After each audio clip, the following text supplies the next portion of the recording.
बिस्मिल्लाहिर्रहमानिर्रहीम। शुरू करता हूं अल्लाह के नाम से जो बहुत बड़ा मेहरबान नहायत रहम वाला है। देखती आंखों और सुनते कानों को अस्सलाम वालेकुम। बहनों, भाइयों, दोस्तों और बुजुर्गों, आज की इस बसीरत अंगेज वीडियो में हम खिलाफत अब्बासी के 25वें खलीफा अल-कादर बिल्ला के दौर को बयान कर रहे हैं, जिन्होंने सुन्नत को फरोग देने में अहम किरदार अदा किया था। इनकी पॉलिसियों और इक़्तिदामात तफसीली तजज़िये के जरिए हम इस बात पर रोशनी डालते हैं कि किस तरह इनकी क़यादत ने न सिर्फ सुन्नी अकायद को तक़वियत बख्शी बल्कि वसी तर इस्लामी दुनिया को भी मुतासर किया। हम तारीखी सयाको सब्बाक और इसको दरपेश चैलेंजों के साथ साथ इन कामयाबियों को भी जिक्र कर रहे हैं जिन्होंने इनकी खिलाफत को निशान ज़दा किया। तो दोस्तों, अगरचे अल-कादर के पास कोई वक्ती सियासी ताकत नहीं थी, लेकिन इसके बावजूद वो इन मौका से फायदा उठाने में कामयाब हो गए जो इसे खिलाफत की अखलाकी और मजहबी अथॉरिटी को बहाल करने के लिए फराहम किए गए थे। इसमें इसने इस्लामी फिक़्ह में अपनी तालीम का खूब इस्तेमाल किया, जिसने इन्हें मजहबी स्कॉलर्स उलमा के उभरते हुए तबके के रुकन के तौर पर बात करने का अख्तियार दिया। अब्बासी रवायती तौर पर हनफी मकतबा फिक्र के पैरोकार रहे थे, लेकिन ये तल्लुक वही दौर में शाफी मकतब के हक में टूट गया। शाफियों को खरीदारों की तरफ से हमायत हासिल थी। ज्यादातर शाफी और शिया अकायद के दरमियान आम आहंगी की वजह से एक नौजवान शहजादे के तौर पर अल-कादर को इस तरह शाफी आलम अहमद बिन मोहम्मद अल हरबी ने पढ़ाया था, और फिक़्ह में इसकी इसनाद 14वीं सदी के शाफी आलम तकीउद्दीन अल सुबकी के लिए काफी थी। इनके मकतबा से तल्लुक रखने वाले मुमताज उलमा ताहम खलीफा के तौर पर अल-कादर को कदामत पसंद, रवायत पसंद, हम्बली मकतब अकायद के करीब तक करना चाहते थे। तो दोस्तों, मजहबी मिसाइल पर खरीदारों के साथ पहली बड़ी झड़प मुमताज शिया हामी अल-दावतुल के बहादुर दौला और अलीद नकीबुल अशरफ के डेन अबू अहमद अल हुसैन इब्ने मूसा की तकर्रुर के साथ हुई। 1003-4 में बगदाद में चीफ काजी जज इसमें सुन्नी रवायत के खिलाफ 12वें फिक़्ह के मुसल्लत करने की कोशिश को देखते हुए अल-कादर ने अपने आप को सुन्नियों के एक मकबूल रद्द अमल के सर पर रखा और नामजदगी को वापस लेने में कामयाब हो गए। इस मुकाम से खलीफा ने शिया के खिलाफ एक वसी सुन्नी रद्द अमल के साथ अपनी शनाख्त ज़ाहिर की।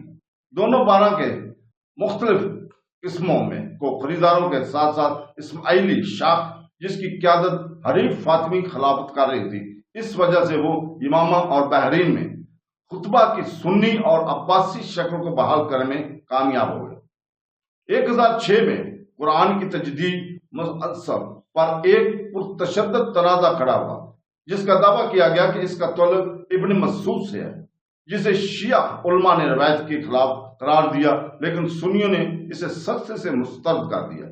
अल-कादर ने उलमा के एक कमीशन को तलब किया, जिसने अप्रैल 1006 में तंजली की मजम्मत की और एक शिया मुतसब को फांसी देने का हुक्म दिया, जिसने इसे चिल्लाने वालों को बेनकाब किया। यह सिर्फ बहाउद्दौला की मुदाखलत थी, जिसकी ने मामलात को परसकून किया और खराबियों को फैलने से रोका। कुरान के विजन को मजीद अख्तियार देने के लिए 1010 में अल-कादर ने जुमा की नमाज के दौरान मोहम्मद का चादर पहनकर इससे अवामी पढ़ने में मदद की।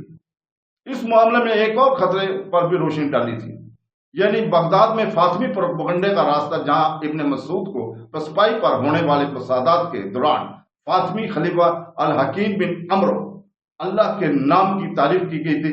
ये एक ऐसी पेशरफ्त थी जिसने सुन्नी अब्बासियों और बारहवीं खरीदारों को यकसा खतरा लाहक कर दिया।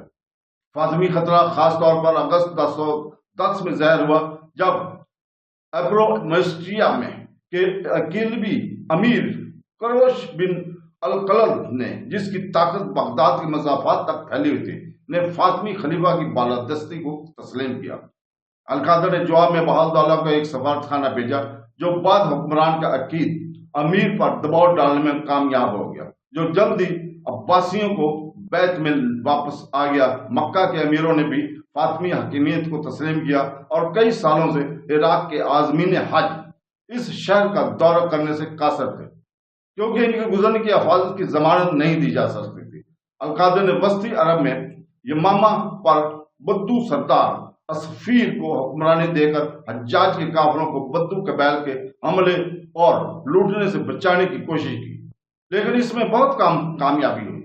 اس پورے عرصے کے دوران قافلوں کے محفوظ راستے کو خریدنا پڑتا تھا، اکثر اس مقصد کے لیے اسلامی شہزادوں جیسے محمود غزنی کی طرف سے فراہم کردہ عطیات سے۔ القادر نے مکہ کے امیر ابو الفتوح کو فاطمیوں سے دستبردار ہونے اور عباسی بیت میں واپس آنے کی بھی کوشش کی، لیکن کامیابی نہیں ہوئی۔ فاطمیوں کے خلاف مزید رد عمل کے طور پر نومبر 1011 میں القادر نے بغداد میں فسٹو جاری کیا، جس پر سنی اور بارہ کے علماء دونوں نے دستخط کیے تھے۔ اس تجویزات نے نہ صرف فاطمی اسماعیلی نظریے کی مذمت کی ہے، بلکہ فاطمی خاندان کے حضرت علی کی نسل کے دعووں کو دھوکہ دہی اور ان کے پیروکاروں کو اسلام دشمن قرار دیا۔ فاطمیوں کو عوامی امور میں ان کی فعال شمولیت کا پہلا ہدف قرار دینا ایک ہوشیار اقتدام تھا، کیونکہ خریداروں نے نہ صرف اسے برداشت کیا بلکہ اسے اپنے مقاصد کے لیے مفید سمجھا اور حریف شیعہ فرقے پر حملے کی حمایت بھی حاصل ہوئی۔ 12 قابل ذکر سے اس سے 12 والوں نے کے لیے عباسی خلافت کے ساتھ رہائش تک پہنچنے کی گنجائش باقی رہ گئی۔ کہانیاں گرد کرتی ہیں کہ حضرت علی خود چوتھے خلیفہ اور پہلے شیعہ امام خواب میں اپنے تخت پر چڑھنے کی پیشگوئی کرتے ہوئے نمودار ہوئے تھے۔ 12 علیز نے بغداد میں اس وقت کے عراقی سیاست میں اہم کردار ادا کرنا جاری رکھا، جن میں سب سے نمایاں برادران الشریف رادی اور الشریف المرتضی ابو احمد حسین کے بیٹے تھے، جنہوں نے خلیفہ کے ساتھ قریبی تعلقات برقرار رکھے، عدالت اور نقیب الاشرف کے طور پر اپنے والد کی جانشینی تھا۔ تو دوستو، بہنوں بھائیوں، کل ہم بیان کریں گے کہ خلافت عباسی کے 25ویں خلیفہ القادر باللہ کے مسلم فقہ کے بارے میں اگلا ہدف کیا تھا۔ اس لیے کل تک کی اجازت، اللہ حافظ۔